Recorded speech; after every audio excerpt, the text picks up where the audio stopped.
Rrugë dhe tunele i kanë kushtuar buxhetit të shtetit qindra milion euro, thot Birn, dhe këto rrugë, sipas portalit investigativ, kanë shfaqur defekte dhe dëmtime vetëm disa muaj pas inaugurimit, duke nxjerrë sipas ekspertëve në sipërfaqe jo vetëm probleme teknike, por edhe aferat korruptive. Nën tingujt e daulles dhe ritmit të valleve popullore, kryeministri Edi Rama dhe zëvendës kryeministre Belinda Balluku ecën disa metra në këmbë mbi asfaltin e sapo hedhur në segmentin rrugor Qukës-Qafploç më 5 shtator 2025 për të përuruar përfundimin e punimeve. Investimin në segmentin 43 kilometra, që etiketohet edhe si rruga e Florinit, nisi 15 vite më parë dhe besohet se u ka kushtuar taksapaguesve shqiptar afro $260 milion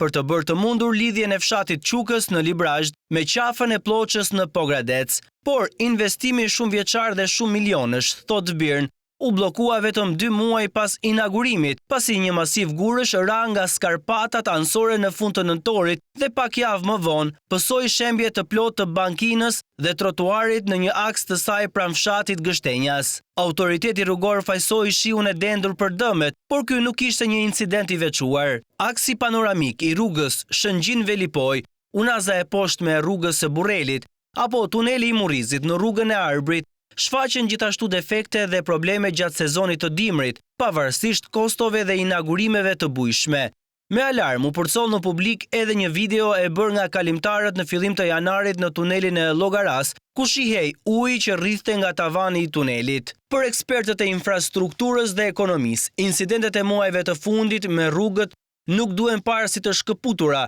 por si pjesë të papërgjegjshmërisë institucionale dhe lidhjeve korruptive dhe klienteliste në shpërndarjen e fondeve publike. Birn shton se tuneli i Llogaras bashkë me projekte të tjera të infrastrukturës janë vënë seriozisht në pikpyetje, pasi një hetim i prokurorisë së posaçme ka zbuluar manipulimin e garës dhe përcaktimin e kompanive fituese përmes ndërhyrjes së ministres Belinda Balluku, njëherazi numri 2 i qeverisë. Por një kërkesë pak për heqjen e imunitetit të Ballukut për aferën korruptive të tunelit të Llogaras, si dhe unazën e madhe të Tiranës, mbahen peng në kuvend nga mazhoranca socialiste prej 16 dhjetorit të vitit të kaluar.